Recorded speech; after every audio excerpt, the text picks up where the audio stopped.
Welcome everyone. We're just waiting a few moments for everybody to arrive and then we'll kick off.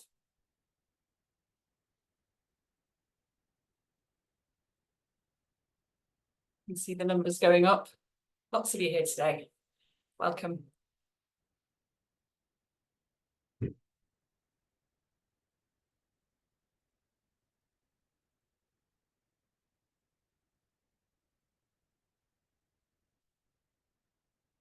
Okay, so it looks like most people are here now, and to those of you who've just joined us, welcome to this Meet the Funder session. I'm Liz Griffiths. I'm Rosa's Head of Partnerships, Philanthropy and Communications, and I'll be sharing this session. We all know that the women and girls sector is underrepresented in charitable funding, and Rosa has to fundraise for every penny we spend, so we know how difficult it can be to secure the money you need for your work. One of our main goals is to help make funding more accessible to the sector. So the point of today is to give you a taste of what funding might be available for your work. We're joined by 4 of the UK's top funders: Flora Craig from Garfield Weston Foundation, Naomi Sampson from Lloyds Bank Foundation, Anna Jarvis from Rosa, and Jo Dobson from the National Lottery Community Fund. I'm going to ask each to speak for about 5 minutes about the funding that they've got, and if you have any questions, please write them in the Q&A box as we go along, and we'll put them to our panellists at the end. If they're for a specific person, then mention this. This is a webinar format, and we've turned off the chat so that this will allow everyone to focus on the Q&A. And if you want to see the speakers' bios and links to their organisation's website, click on the resources button in the Zoom controls. Now you'll know that immediately after this session, we've got a Meet the Funder Q&A session. So if you don't get to ask your question now, you can try to ask it directly in the next session. So over to the funders. Let's start with Flora from Garfield Weston Foundation. Over to you, Flora. Thanks, Liz. Hello, everyone. It's really nice to meet you, even though I can't see you. I know you're all there. I can see the numbers of people attending, and it's great. It's great that you're all here today. It's obviously a really important topic, and I'm sure a topic that's important for all of us funders as well. So I'm here representing the Garfield Weston Foundation. Many of you may already know the foundation. You may have received grants from us in the past, but if you're completely new to it, I'm going to give you a very brief overview and then perhaps give you a little bit of insight into the way we might go about making decisions. So we are a family foundation. It was established over 60 years ago by Garfield Weston himself, who was a businessman who brought his family to the UK in the 1930s. And established in 1958 this family foundation, and we are the majority shareholder in the family businesses. So it's an unusual family foundation in that all our trustees are members of the same family. They're all direct descendants of the founder, and there's a very family focus in the way that we work. But they're all knowledgeable people, very good business heads, and interested in the voluntary sector. So have to take a very hands-on approach to distributing the money that they have the opportunity to distribute. In terms of size, we're probably one of the largest in the UK. We've given over £1 billion in the last 60 years. And last year we gave away our biggest year yet in terms of grants. We gave over £100 million in grants across the UK. We're probably known as one of the broader funders in that we support charities across the whole of the UK. We're interested in hearing from you, particularly if you're in an area where perhaps you think, I'm never going to get funding. I don't know this organisation. We're always looking for areas where we perhaps aren't getting the reach that we want, or interesting organisations doing something different for their community. So don't be put off if you've never applied before, and don't be put off if you feel like you're from an area that hasn't had funding from us. We support a very wide range of charities, so it's probably easier for me to tell you what we don't do than what we do. We don't support animal welfare charities, for example, but we're really interested in supporting organisations across the whole of the voluntary sector. And often, and I think this probably applies to lots of the audience today, we're interested in youth work and young people. We're interested in welfare, which particularly for women and girls. And we're also interested in community work. That can be quite grassroots work, working with your beneficiaries in your local communities. In terms of a sort of our process, we'd like to think it's very straightforward. We have two streams of funding. So we have our regular grants, which is for under £100,000, and our major grants, which is for over £100,000. If you're applying for under £100,000, it's a rolling programme of decision making. So you've got no deadlines to worry about. You can apply at a time that suits you, and it takes a maximum of 4 months to get a decision. So we try and keep it really straightforward. We want you to apply at a time that really suits you rather than you being governed by our deadlines. And you know, the important thing is that, you know, you get the application, read the guidelines. If you think it's appropriate, get the application in. I think sometimes because we don't have deadlines, we tend to fall to the bottom of everyone's to-do list because they're thinking about all the grant funders who have particular deadlines to work to, and sort of almost put us to the bottom of the pile thinking, well, I'll get round to that when I've done all these deadline driven things. But don't forget we're there, and we're there all year round, and you can apply when you want. So for under £100,000, that's how we work. For over £100,000, it's what we call a major grant. The way that we approach that is you send us a brief outline of what you want to do, and the details are all in our guidance, so I won't run through them now. But we then give you a sort of very bespoke approach. So we'll talk to you about your project and its timings, and we'll give you advice as to whether we think a major grant is suitable for you. So that's the way that we work.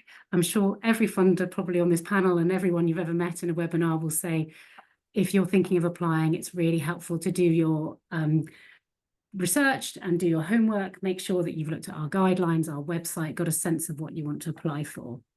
So just in very quickly, because I've got only a minute left, 3 things that I think are really important about the way that we work. We're very people focused. We absolutely want to be focused on your beneficiaries. We want you to tell us what you think you need. And then we will obviously, if the trustees like it and understand it, they will probably want to support you. So it's a very practical approach. It's very beneficiary focused. And we treat you very much as the expert in your field. We're not sitting here as experts judging you and the quality of your work. It's for you to make the case to us why your work's important, how you can demonstrate need, and what the difference it's going to make to the people that you support. So bear that in mind. We're not here to sit in judgment. We're here to hopefully receive your application and feel very much that you're doing the right thing, know what you're doing, and can deliver it really successfully. So that's what you need to tell us.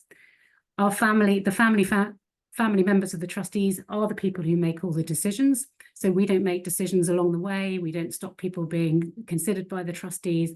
Every decision is agreed by the trustees. So there is very much a focus on that family decision being the final decision. And I think again, the important thing is just that we are open all the time. So don't forget us on your list of potential people to apply to.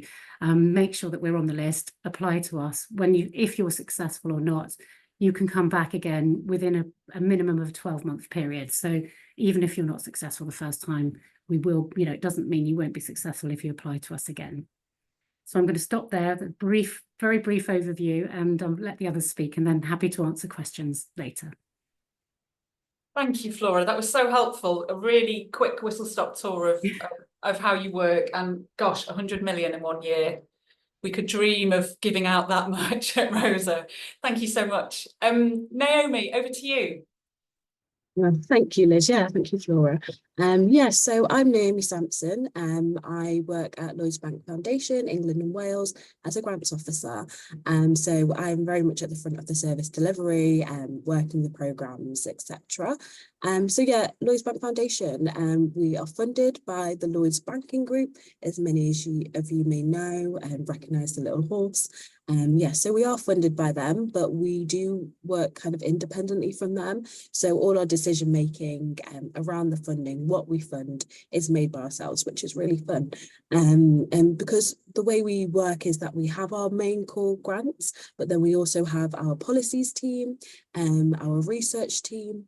We also have our communities team who have hubs across England in some of the most deprived areas, supporting communities on the ground with kind of unifying and working to kind of campaign and influence. So we get a lot of our kind of research of what's coming up, what people need, and what are kind of the most complex pressing issues at the moment, and feed that into our grant making decisions. So we hope that, it's quite dynamic. It's quite, targeted in terms of what's going on in England and Wales. And we've very much seen that as sharing the power. And that's one of the biggest kind of points that we try to do with our funding. So our funding is unrestricted. So we do look at the core work you do. It's not about project work, but we want to give you the money to do what you know is best, what you know is best for your communities, as we do work with small and local charities and other organisations, such as community interest companies too. So yeah, we really look at who you are when we're looking at the funding and who you support and base our programmes around that.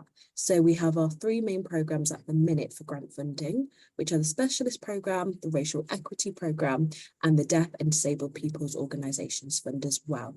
They're quite obvious from the names, but just a little run through. So the Specialist Programme, that is for 8 kind of clear main themes that we're still running with at the moment, and that does include sexual abuse and exploitation as well as domestic abuse. But we also find that as women and girls, the women and girl sector covers, you know, a whole host of kind of complex issues or support that all women and girls need. You do fit into the other themes as well. If you wanted to apply, your charity is relevant to that.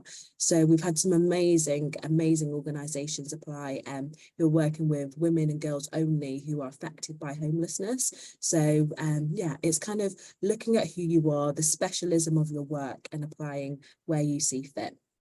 And then the Racial Equity Programme, that is for organisations including registered charities and CICs who are working with a group of racially minoritized people, global majority people, led by and for, as we think that's a really important part of working with communities.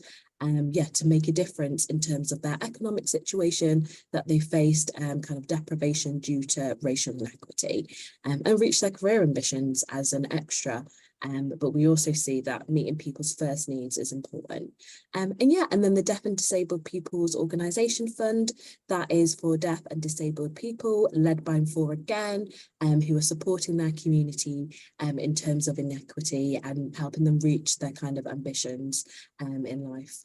Yeah, so quite broad programmes, except for the Specialist Programme, but we find that's really important to encompass as many charities and communities that we can across England and Wales. Yeah, and so some top tips I would give. We always have our calendar calls. So if you want to apply for any of our funding, you can speak to one of us grants officers or a regional manager before applying, for kind of that one-to-one chat to kind of go over things. We really find it's important not to waste your time. We know that funding takes a lot of effort, resources and capacity. So yeah, we've put that in place for you. And we also do our eligibility quizzes. And they're only 2 minutes, and it's really, really good because you just can kind of go for our basic eligibility and check off without applying beforehand to see, do I fit this? You know, if I put in an application, will this go far? And it's really helpful, and we've got quite good feedback on that, you know, a really good time saving tip. So yeah, I'd always go for the quiz, as well as obviously the FAQs and guidelines, which we always publish on our website. But yeah, so at the moment, we have the Deaf and Disabled People's Organisation Fund open, as well as a new programme called the Organisational Development Support Programme, which isn't a grant programme, but it's to support you with your development needs over 2 years if you're an asylum seeker and refugee charity. But yeah, I hope that was a bit helpful, a bit of a whistle-stop tour on who we are. Yeah, I'll pass back to Liz. Thanks so much, Naomi. That was really helpful and really good to hear about the different programmes and also the next steps that people can take if they want to find out more and to find out if they're eligible. So thank you so much. That was super helpful. Now it's Anna Jarvis's turn from Rosa. Thanks, Liz, and thanks, Naomi. I really enjoyed hearing about the eligibility quiz.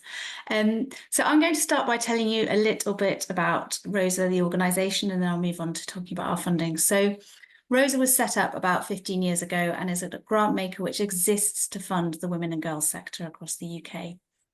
We want the UK to be a safer, fairer place for women and girls, and the main way we do this is through grant making. So we raise money and we distribute it to women-led organisations working with women and girls. As Liz mentioned at the start of this session, we are a fundraising grant maker. So that means we have to fundraise every penny that we give out to women and girls organisations. So the 100 million that we heard about earlier is out of our reach at the moment. I hope it's evident throughout this conference that we strongly believe in the value of the UK women and girls sector. There are thousands of women-led organisations across the UK which provide services, campaigning and advocacy for women and girls, and we are here to serve those organisations. We distribute between about £1 and £2.5 million per year. So that means we can't meet the needs of the women and girls sector on our own, but we work with other trusts and foundations like we are doing so today to increase the overall amount of funding going to the sector. We're really proud of our relationship with women's and girls organisations. We design all of our grants programmes with input from the sector. And once we've assessed applications, we ask our grants panels, made up of experts from women's and girls organisations, to decide which applications to recommend for funding. I'll now tell you a little bit about our funding and how you might be able to access it. So the first thing you need to know about Rosa is that we only fund women's and girls organisations. So here are some of the things that we look at to establish whether an organisation meets our definition of a not-for-profit women and girls organisation. So we would look to see if the principal objective of your organisation is to work with women and girls. So we would look at your constitution to see that. We would ask if the majority of your organisation's clients, beneficiaries or service users are women and girls. We would assess whether you have a board of trustees or similar, where the chair is a woman and the majority of members are women. And we would look to see whether your organisation has a leadership team made up of either employees or volunteers, where the majority are women. Now, I won't go through all of our eligibility criteria. They're all listed really clearly in our guidance. But organisations that we fund need to be not-for-profit. They need to have a governing document and they need to have a bank account in the name of the organisation. So we currently have 3 main grants programmes. We have Stand With Us, which provides grants for frontline organisations supporting women and girls who experience male violence. We have Voices from the Frontline, which provides grants for campaigning and influencing work. And we have Rise, which provides grants for women and girls organisations led by and for Black and minoritized women and girls. An important thing to know about Rosa is that you need to sign up to our mailing list in order to find out when we launch funds. So those of you who are already signed up will know that we've just launched Stand With Us. So I'll just tell you a little bit about that programme because that's the programme that we have open at the moment. So Stand With Us aims to strengthen frontline organisations supporting women and girls who experience male violence. So it's an organisational development fund. The fund is for organisations that have an income of between £100,000 and £500,000 a year.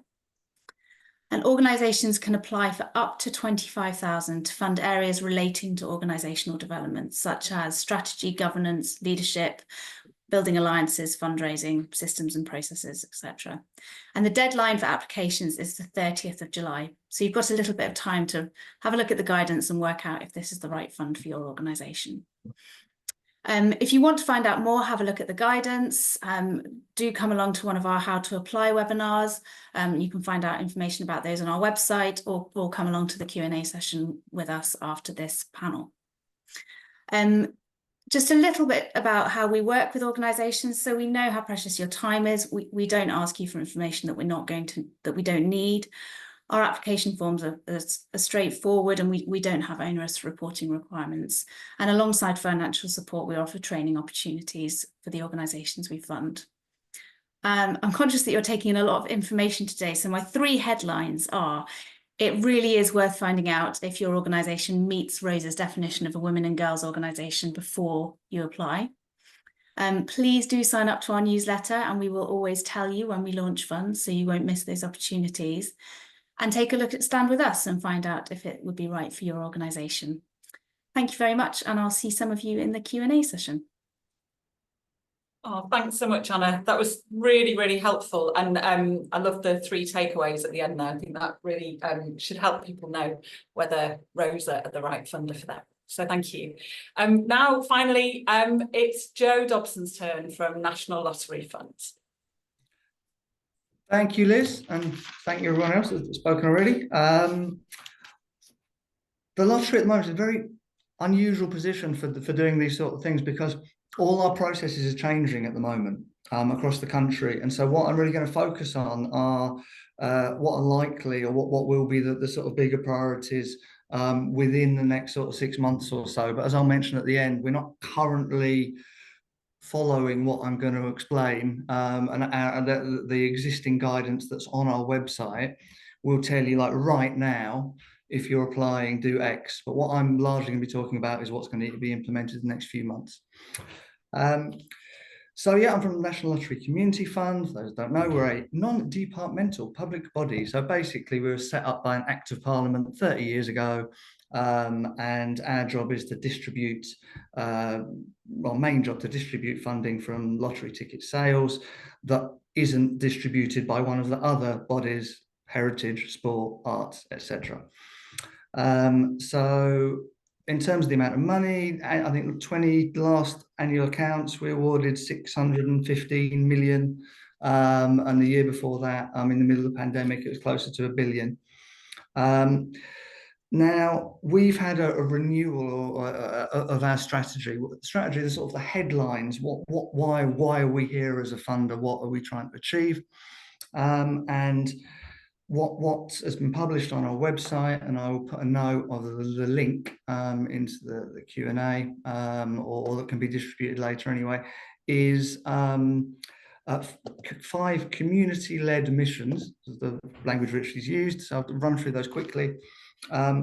Supporting communities to come together, which could be seen as sort of community cohesion. That could be investment in capital terms in a building, or it could be about supporting people, to come together on a more one-to-one personal basis. The second mission is support environmentally sustainable communities. The third, supporting children and young people to thrive. And the fourth, enabling people to live healthier lives. So these are all quite broad concepts. Underlying all of that, we're committed to an equity-based approach to tackling inequality. So specifically, relevant to many of you here today, women and girls obviously feature disproportionately in so many the sort of statistics around each of those different missions. So although we're looking at those themes, that doesn't mean that because women and girls isn't there, capital W to capital G, doesn't, you won't be able to get funding. That's not the case. The challenge we're at now, again, we function in the same way as government. We mirror government, so we're devolved. So we have England, Wales, Scotland, Northern Ireland, all do slightly different things, and have slightly different criteria. And so while across the UK we have these 5 missions that have all been announced, all the different, what we describe as portfolios, the different countries have to now decide, okay, how do we implement that based on the context of where we are? And each country is at a slightly different stage of doing that. And I'm really only equipped to talk about England, but can talk about sort of the UK-wide stuff. And if anyone has any questions specifically to Scotland, Wales, and Northern Ireland, I'm more than happy for you to email me directly. I can pass those on. I can get answers for you. But for England, we had been planning to announce our new specific plan about how will these missions be translated into grant criteria, programs, etc. The plan had been to make an initial announcement in July until the election was called. And because we're responsible, we have to report to DCMS, the government department, we now won't be making any announcements until the autumn in relation to that. So it's something, just so you're aware of, that certainly for England, those announcements won't be made, but it's likely there'll be announcements made in the autumn which will talk about applying sort of changes which will be implemented probably as of the 1st of April next year. So at the moment, what is on our website is accurate, and you should actually apply based on what is on the website and the guidance, but that will change within a couple of months' time. And it's important that you're all aware of that. I won't go on any further, but obviously I can answer questions and be more specific in relation to processes, etc. to questions. Thanks so much, Joe. That's really interesting, and I think incredibly helpful to know that we anticipate those changes. So I know as a fundraiser, certainly with lottery applications, you might spend an awful lot of time kind of thinking about it before you actually put it into place. So good to know that we've got some changes coming up there. So thank you everybody for your presentations, and now we're going to dive into the Q&As and put some of those questions to you. So hopefully these are easy enough to answer, but if we don't manage to get through all of them, obviously we've got the Q&A sessions next, and also organisations' websites for more detailed information. So question to Flora. So for project grants, the guidance suggests you won't fund the full project cost due to sustainability of organisational finances. Is this true in all cases? For example, we might want to do a particular piece of service evaluation or research to benefit women and girls, which would have a specific time frame and a budget associated with delivering that. Would this sort of project be eligible?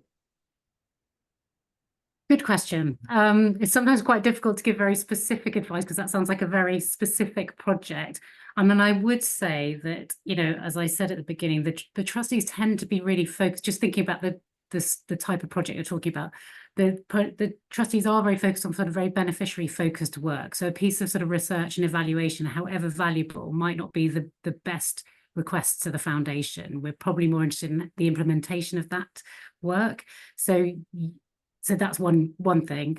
In terms of project costs, we do tend to like you to have some funding already allocated towards a project. And that's for the simple reason that the trustees, if they want to support it, they want to know that it's going to be able to go ahead, even if they don't give the full amount you requested, and also that it might, particularly if it's a project that's going to go on for some time, it has other funders who are going to be able to support it going forward if they choose not to fund again. So I think it's, probably like all funders, we're always looking for a very broad income mix, and that can be from earned income that you're getting, other funders, a whole range of sources, because I suppose the question at the bottom of the back of everyone's mind is, have you got the kind of resources you need in order to be able to sustain yourself going forward? So hopefully that answers the question. Thanks, Flora. That's really helpful. We've got a few more people have asked you whether Garfield Western support CICs, community interest companies. Yes, I'm sorry, I did answer that in the chat, but I'm not sure if in the question and answers, but I'm not sure if I effectively did it to everyone. But just, yes, I should be clear about the eligibility. So we support UK registered charities and those that are considered to be exempt or accepted under the Charity Commission guidance. So we don't, I'm afraid, support CICs.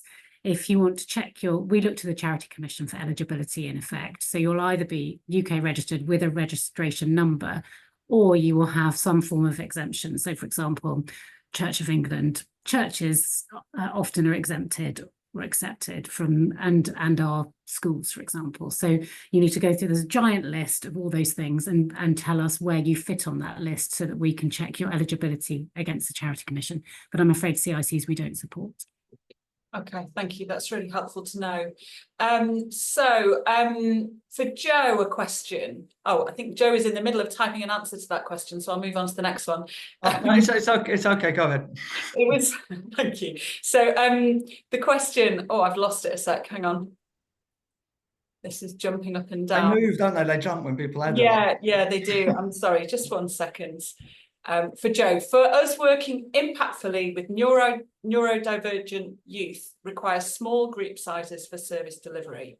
We work over a long period of time with the same individuals in small groups. We were rejected for funding previously due to not supporting enough people. Would you, as a funder, prioritise someone who supports more people, or how do you make these decisions? Interesting question, though. It is, again, to be frank, this isn't meant as a get out, but we have so many different, we've had so many different funds and different areas of the country that have slightly different criteria and etc. So I can't comment on that particular case, obviously, without knowing the details of it. But the short answer, if you're to my team, I'm head of funding for the Yorkshire and Humber region. So we deal with, we allocate probably about 50–60% of the money from the fund with the regional teams, and we administer reaching communities and partnerships. Those are the two main biggest programs. And there isn't a formal value for money calculation. There isn't a simple, we don't function on that basis, certainly. So you wouldn't, I guess, in principle, we wouldn't look at a metric and go, oh no, you're outside of this range. But ultimately, it is a very competitive process. We're massively oversubscribed. If you apply for one of the regional teams, you should be able to speak to a funding officer directly, should you ask to do so. Because the idea of the regional teams is we have a relational approach. You can actually pick up the phone and talk to us. They're very busy. You might have to make an appointment a week or two in advance, but people, you can have that one-to-one conversation. And so the best way to answer that question at any given time is, if possible, is to have that conversation with the regional officer. But I do recognise, depending on which fund you're going for, that isn't always possible, and you can't always get that.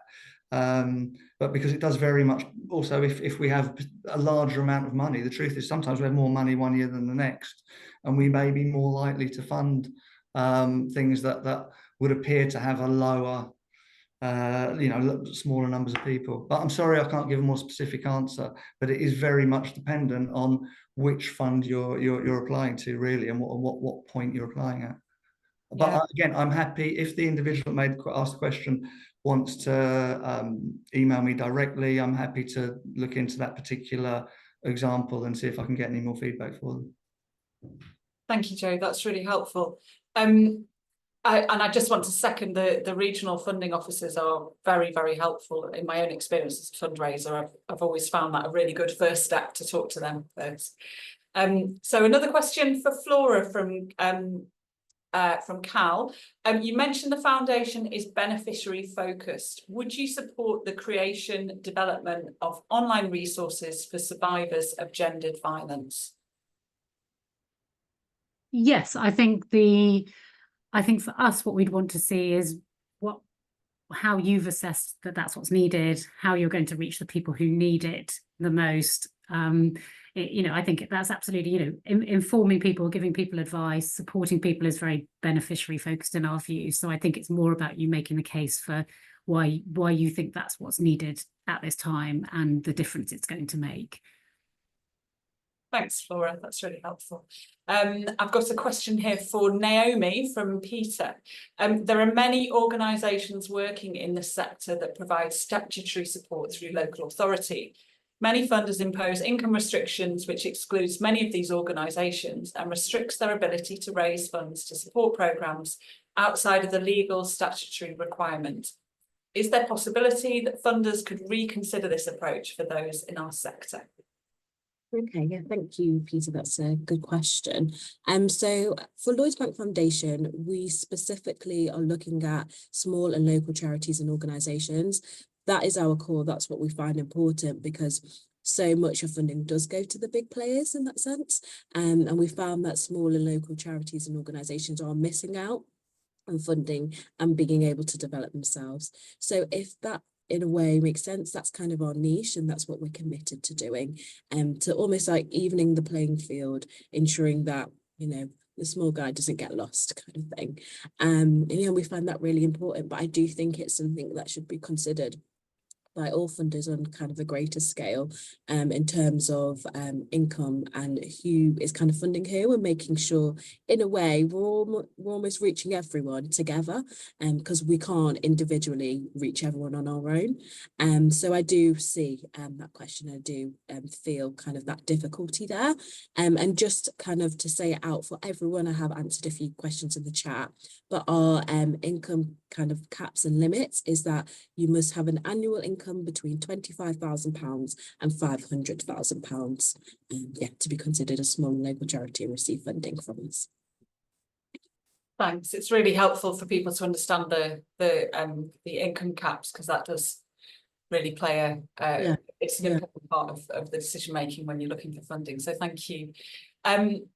I've got a question here from Eileen, which is to all four funders. I'm the chair of the board of the School of Natural Building. We're a BENCOM.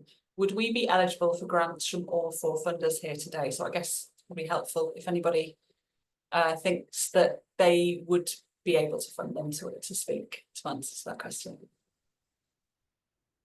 Sorry, for me, you cut off for a second there. Apologies, Liz. What was the beginning? Oh, sorry, Joe. Yeah, so Eileen says, I'm the chair of the board of the School of Natural Building. We're a BENCOM.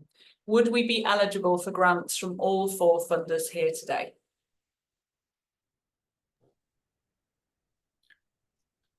I don't know, but I'm happy to find out for you. Thank you, Joe. Probably not for Rosa. For Lloyds Bank Foundation, I don't think so, because we don't fund kind of overarching work. We fund kind of frontline services, and as well, you'd have to be a registered charity or a community interest company, depending on what program you apply to. But always get in touch with us as well, just because we can look at it individually for you. And I think my answer would be you need to be a registered charity. So I'm not quite sure if that being a BENCOM includes that, or whether it's like you've got that alongside as a separate entity. But registered charity, and it also depends on what do you need, what are you thinking of funding, raising funds for. It could be that if you're eligible to apply, yes, we could support you. But I'm not sure if, without knowing more about your organisation, if you are.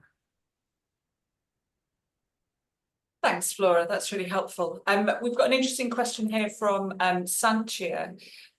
She says, our charity supports girls and young women aged 10 to 16, and we really struggle to find funding for vital preventative work. For example, statistics show that young women are most at risk from domestic abuse. So we run workshops pre-16 around healthy and unhealthy relationships and staying safe in relationships.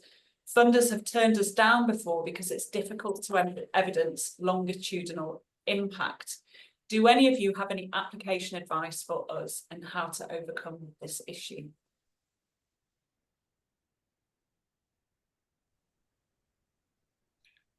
From the perspective of the fund, in principle, that's something that would be eligible for funding, and I know that in our region we do fund that sort of work.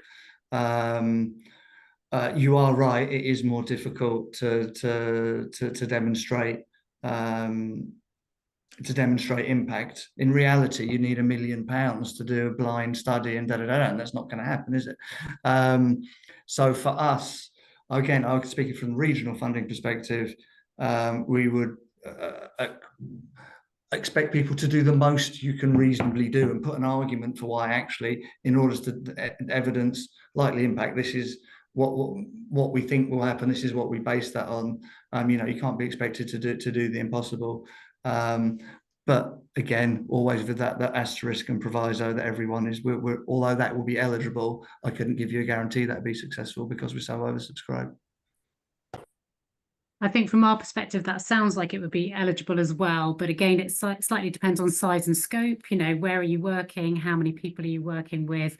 And I suppose also, whilst like Joe, we know that you can't necessarily predict the future and be able to say what happens to one beneficiary after a course and the difference it's going to make to them for their entire lives.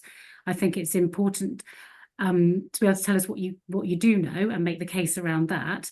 And then also, I think really describing how you fit into that wider ecology, because sometimes whilst we consider you to be the expert in what you do and what you deliver, there's never any harm in saying we know that X charity also occupies this type of space, or Y charity does something similar but different, because sometimes that helps the trustee just situate your work with other grants they might have made it in the similar subject area. So I think I would say as advice, sometimes people are very competitive and think I'm just going to talk about just what I do, but actually where you fit within that picture is actually helpful for all our grants managers to see, because they'll know other charities that might work in similar ways, and it's useful to just know why you're an important part of that particular picture. I think those are both brilliant bits of advice, and I suppose I would add that I'm sure you've thought of this already, but quotes are really powerful, and they don't necessarily, I'm not talking about lots and lots of impact data, but quotes from people women and girls who have taken part in your programme and have felt the impact and can kind of describe it, whether that's straight after the workshop or a couple of months later have said, actually, because of that workshop, I avoided this situation. I think they speak volumes to funders, and it almost feels too simple, but they're actually really impactful. So I'd encourage you to keep collecting them and keep sharing them and making the most of them. Yeah, that's a really good point. Quotes are always, I enjoy reading them because it's, you know, the truth of how people are experiencing the support you're giving, and it really brings what you're doing to life.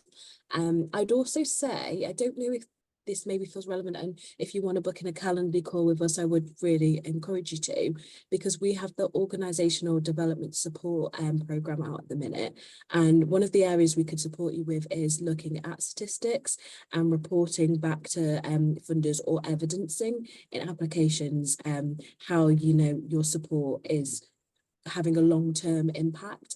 So maybe it's around kind of the reporting and monitoring that you're doing as a charity or organisation, if you're not a charity, of course. And that is a 2-year programme. So that could be supportive. So looking out at that in the future, because we at the moment are doing it for asylum seekers and refugee charities, but we will be kind of looking at other themes as well. And yeah, so I would really echo what everyone else has said, you know, the quotes, looking at your monitoring. So if you have case notes on a one-to-one basis with the girls you're working with, kind of feeding out kind of statistics of, have they said, oh, they felt more confident after the 6th session? How many people feel more confident at the end of the support? Getting the statistics in there in your application is really helpful. So just quickly, something that we found is with our racial equity programme. So when we're looking at kind of how many people have moved from deprivation and through your support, so how many are now employed, and how many have been able to access their welfare benefits, etc. Giving statistics on that is really helpful in your application, because then we can see, oh, you're actually making a long-term impact, you are changing lives, because, you know, 96% people on your employment workshop program have now got into the workforce, and it's obviously not just work centered, but yeah, things like that really help to bring it out. Thank you so much, Naomi. That's really helpful, very practical advice for everyone. So that draws this session to a close. Thank you so much to our really wonderful panelists. Thanks to Flora, Naomi, Anna and Jo. And thanks to everybody for attending the session. We hope you found it useful. The next 2 sessions are the Q&A sessions with the 4 panelists. So you can leave this session, return to the lobby and choose which session you'd like to join. These will be meeting sessions and each will have a host, and you'll be able to come off mute to put questions directly to the panelists. And it just leaves me to say good luck with your fundraising. We wish you all the best, and please enjoy the rest of the conference. Thank you for joining us today. Bye-bye.